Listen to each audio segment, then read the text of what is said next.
Veš, kaj me zdaj zanima? Mi, ko pridemo v bistvu na event, se iz šole vije vsaj 100 metrov dolga vrsta. In slišal sem, da so nekateri v vrsti čakali v bistvu tudi uro in več. Ja. Kako si se s tem spopadala, si dobila kak feedback? Mislim, pač jaz nisem pričakovala, da bo toliko ljudi. Mislim, gladko nisem pričakovala. Jaz sem se vmes 3-krat sanjala, da bo event čisti polom. In sem se zbudila in sem jokala v postli.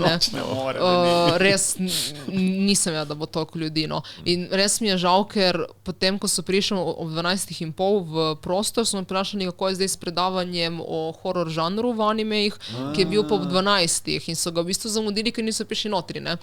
In zdaj ne vem, kako to funkcionira na NMN-ju, ker oni imajo tudi take vrste, ampak bolj gladko to teče, ali imajo toliko blagajn.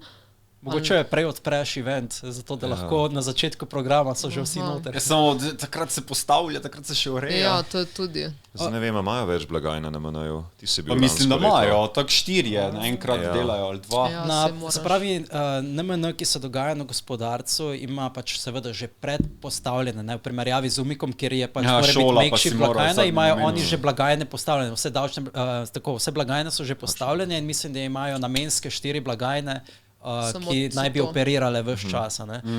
Torej, to precej laže, ker imajo že sistem uveljavljen in tudi verjetno si lahko prevoščijo več staffa, ker gre za večji dogodek.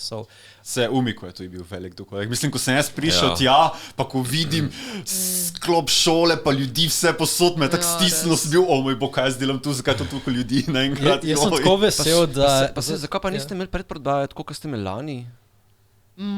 Lanska predprodaja je bila taka, da smo prodali pri tega Flacijo, to je podobna stran kot UX, ki jo je Bojan našel, ampak za vsako prodano karto sem mogla sročno napisati račun, ker nimamo tega avtomatiziranega in mi je šlo ful časa.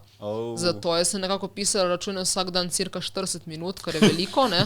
In to tako 2 meseca pred eventom. In zdaj letos smo hoteli prek UX-a tudi prodati karte, ampak imajo oni tak paket, da če hočeš imeti ta dodatek za prodajo, mislim, da pride 20 € več na mesec naročnine. Ne?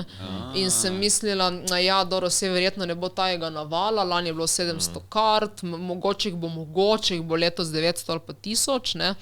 Pa lani je bilo tudi, taka situacija, da so kasneje prihajali, ne? Ni bilo res naval ob 11 tam že, da so bili vsi, ampak razmišljamo o predprodaji naslednje leto, oziroma da bi 2 blagajni šle ob 10 ven in že prodajale karte. Ne? Neka taka fora.